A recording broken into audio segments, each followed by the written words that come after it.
शापित महल। राजस्थान के कोटगढ़ गांव में एक भूतिया महल था जिसे लोग काला महल कहते थे। यह महल 300 साल पुराना था और जहां जाने की हिम्मत कोई नहीं करता था। गांव वालों का मानना था कि इस महल में राजकुमारी चंद्रलेखा की आत्मा भटकती है, जिसे उसके ही परिवार ने धोखे से मार दिया था।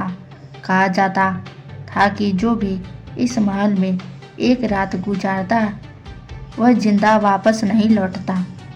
लेकिन 4 दोस्त आदित्य, गदड़, नेहा और समीक्षा ने इस रहस्य को जानने का फैसला किया। उन्हें नहीं पता था कि वह एक डरावनी सच्चाई का सामना करने वाले हैं।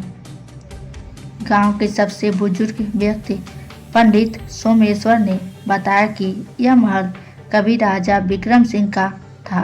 उनकी बेटी राजकुमारी चंद्रलेखा बहुत सुंदर थी, लेकिन एक दिन उसके ही चाचा वीरेंद्र सिंह ने सत्ता के लिए उसे मारने की साजिश रच दी।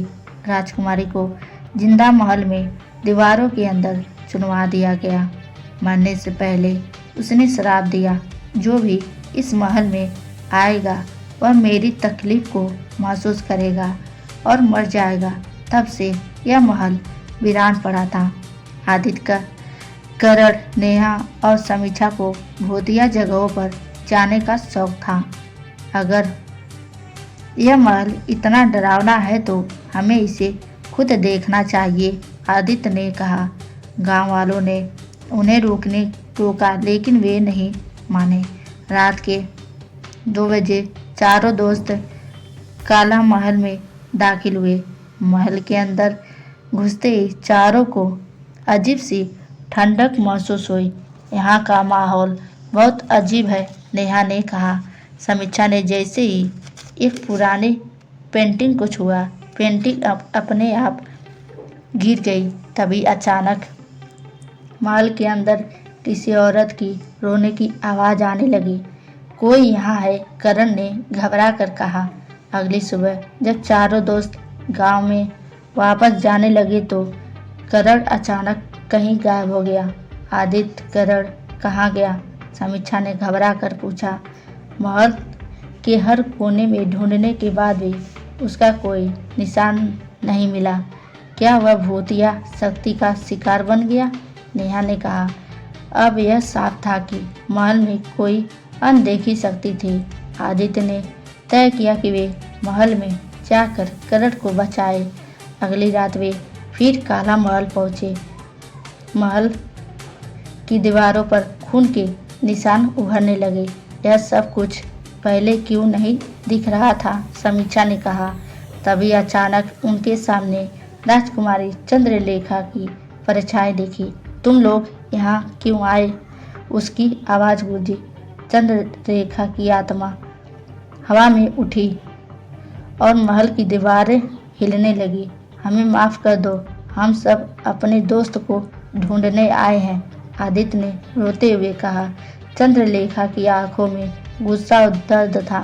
मैं कभी मुक्त नहीं हो सकती, मैं यहाँ हमेशा भटकूंगी। अब दोस्तों को उसकी आत्मा को मुक्त करने का तरीका खोजना था। गांव के पंडित रामेश्वर ने कहा कि अगर चंद्रलेखा की अस्थियां महल से निकालकर गंगा नदी में प्रभावित कर दी जाए तो उसकी आत्मा मुक्त हो सकती है। लेकिन उसकी अस्थियां कहाँ है? नेहा ने पूछा। पंडित जी ने बताया कि महल के नीचे एक गुप्त तहखाना है जहाँ उसकी हड्डियाँ दफन है। अब दोस्तों को अपनी जान जोखिम में डालनी थी। आदित्य और समीक्षा ने हिम्मत जुटाकर फिर से महल के तहखाने में प्रवेश किया। उन्हें एक पुराना लोहे का संदूक मिला। शायद यही अस्थियां हैं, आदित्य ने कहा। लेकिन तभी मेरी चंद्रलेखा की आत्मा प्रकट हो गई और हवा में जोरदार आवाज़ गूंजी। मेरी अस्थियां छूने की हिम्मत मत करना। समीक्षा ने जल्दी से गंगा जल की बोतल निकाली और महल में छिड़क दिया। तभी चंद्रलेखा की आत्मा एक तेज रोशनी में बदल गई और उसकी दर्द भरी चीख गूंजे, अब मैं मुक्त हूँ। जैसे यादित और समीक्षा ने चंद्रलेखा की अस्थियां गंगा नदी में प्रभावित की, महल से एक गहरी आवाज आई और वहां से भूतिया शक्ति हमेशा के लिए समाप्त हो गई। अगली सुबह करण सही सलामत वापस लौट आया। अब गांव का काला महल फिर से साधारण जगह बन चुका था। गांव वालों ने पहली बार शांति की सांस ली।